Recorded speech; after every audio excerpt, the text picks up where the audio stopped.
Bismillahirrahmanirrahim. Assalamu alaikum warahmatullahi wabarakatuh. Welcome to today's podcast where we will be discussing how I can take care of myself during Ramadan as a parent. I find that this topic is so apt and needed for us parents who are struggling to find the best way to make the best out of this holy month while also juggling what seems to be endless responsibilities, be it at home or at work. So, in this podcast, I hope to unpack some of the burdens that we face as parents that are not necessarily discussed enough and hopefully be able to guide you through with the practical steps and the advice to face this challenge, inshallah. So, the month of Ramadan is a month of spiritual reflection, self improvement, and heightened devotions for Muslims all around the world.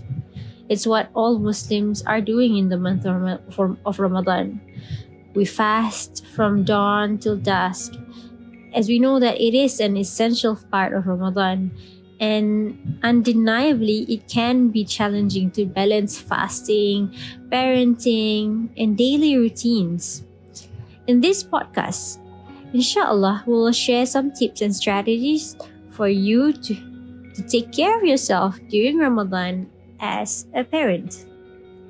To all parents out there, we know that fasting during Ramadan can be especially challenging due to the added responsibilities of caring for our children and managing daily routines. So, I'd like to highlight some of the common struggles that parents may face during Ramadan. One of it is definitely to balance parenting and fasting at the same time. I think parenting alone is an entirely different job scope that we take on. And on top of that, some of us are working. So fasting is also an added chore to the list, if I may say so. So, taking care of children can be physically and emotionally demanding always, and fasting can make it even more challenging. It tests your patience, your children test your patience. Parents may feel agitated, parents may feel fatigued, irritable, or even unable to focus on parenting tasks during fasting hours because of how tiring it can get. On top of that, we've got meals to prepare for. We've got meals to think about. Preparing for meals for children during Ramadan can be time consuming, and parents may even struggle to find the energy and motivation to cook after a very long day of fasting and working. To double that, as parents, of course, we would want the best for our children. And it could even get more difficult when we attempt to make the meals that we prepare to be nutritious and thoughtful for our children so that we can remain healthy and energized throughout the fasting month.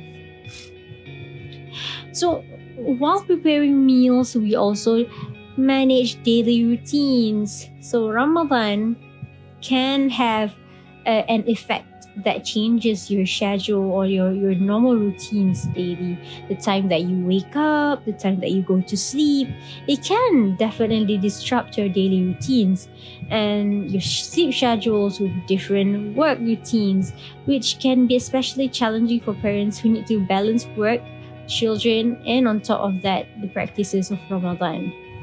So, it is also especially hard.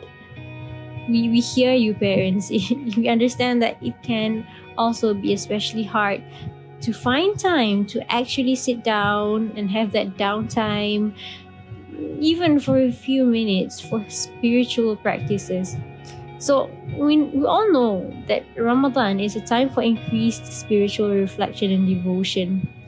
But parents may struggle to find the time for such practices like reading the Quran, having time for Quran recitation, and also caring for young children, especially if you've got young children at home. So, on top of that, as adults, we are expected to be immune to hunger, but it doesn't, it really doesn't change the fact that even as adults, we can be affected by the hunger and thirst pangs. There's really no shame to it because at the end of the day, that's really the whole point of Ramadan. You are supposed to feel or experience some struggle and be able to emerge victorious out of it. So now, while dealing with hunger and thirst, it can be especially challenging for parents to maintain the energy levels while caring for their children. All this definitely comes with a baggage of expectations that we have to be good enough in terms of performing our obligations as Muslims during fasting, as well as trying to increase our daily practices. Now, the struggles that I mentioned earlier are just some of the struggles that parents may face during Ramadan. I wanted to highlight these particular struggles because I really find that it is essential to recognize them and acknowledge them. I find that parents must first acknowledge the areas that they struggle with and then be able to seek support and guidance to help manage them effectively.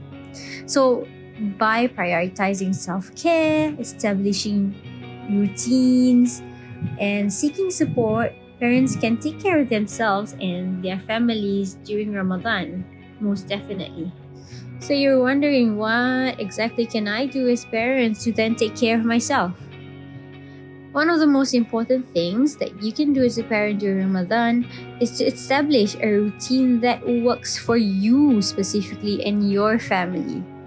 Remember that what works for others must not necessarily work for you. It's always good to plan. So plan your meals and fasting times in advance so you can ensure that you're getting adequate nutrition and hydration during non-fasting hours, not just for you, but also for your children as well.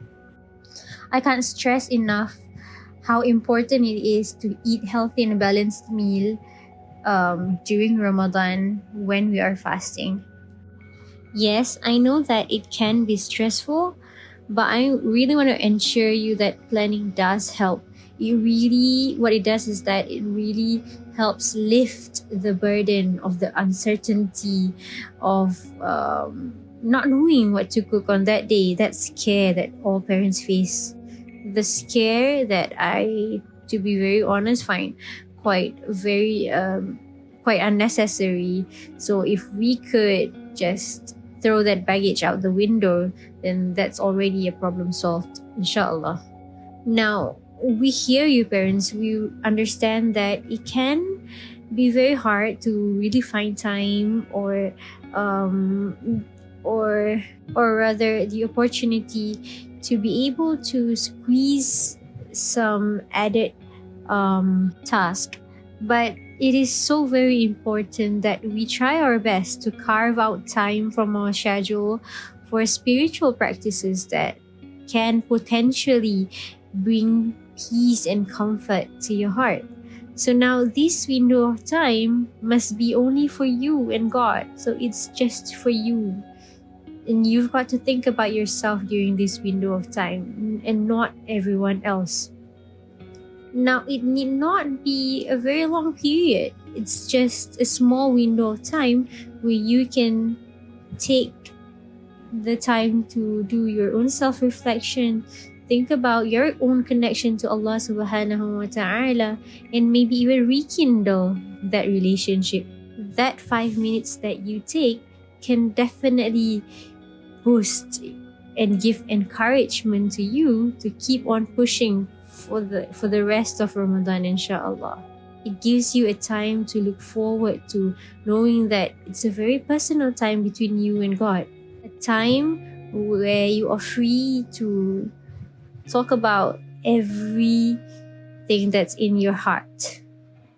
Pour your heart's contents to Allah subhanahu wa ta'ala and let Him know of all your struggles and the things that you are trying to cope with, while at the same time not forgetting to thank Allah for all the blessings in this world, for being able to go to work, for being able to have a family, to have children, to be able to put food on the table, to be privileged enough to even think about the nutrition that you want to put in your children's meal, because some families don't get that. Some families don't get that privilege.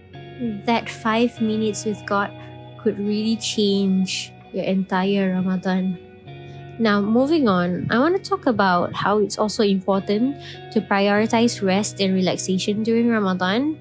Now, I know it can be really tempting to stay up late, especially because we feel that there's not enough time to complete all our daily tasks in the day.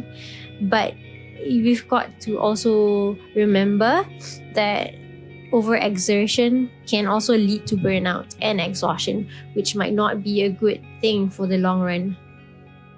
As parents, we've got to make sure that we are taken care of, that we are getting enough sleep, and that we are taking breaks throughout the day just to recharge. Now, this will not only help you manage your daily tasks, but it will also enable you to enjoy fully the entire spiritual benefits of Ramadan. Now, it's important to recognize that while we should try our best to put in the work in Ramadan, but at the same time, it is also important to remember that it is not good to overexert ourselves. Islam teaches moderation. We know ourselves and what we're capable of, and we try to manage around that. And we'll try to alter certain expectations that suits our own needs, our own unique needs. Finally, we should also seek support from your community and family during Ramadan. You're not alone. And yes, again, we mentioned this so many times already. It can be challenging to balance parenting, work, and fasting, and actually having a very supportive network can make all the difference. So do not hesitate to reach out to your friends, family, and even your neighbors for some support or guidance during this month. So if you could have that extra hand, do not hesitate to ask for it and to take it. As parents, it is so crucial that we take care of ourselves during Ramadan so that we can experience this holy month fully and take benefit from it. So parents, remember, your list of to-do things might look endless now, and it might get very, very, very tiring, especially towards the end of Ramadan. You're probably almost giving up. Let's take the opportunity to renew our intentions and hopefully put these practices and responsibilities as our means to reach Allah subhanahu wa ta'ala and raise in ranks in His eyes, inshallah. This is definitely an easy platform for us. It's a bonus and added point that Allah subhanahu wa ta'ala has given us, and it is a form of mercy from Allah subhanahu wa ta'ala because He knows of our capabilities and what we can do and what we cannot. Now, we hope that you have found these tips to be helpful. I wish you a very, very blessed month ahead in Ramadan, inshallah. And may Allah ease all our affairs. Thank you for tuning in today. Assalamu alaikum wa rahmatullahi wa barakatuh.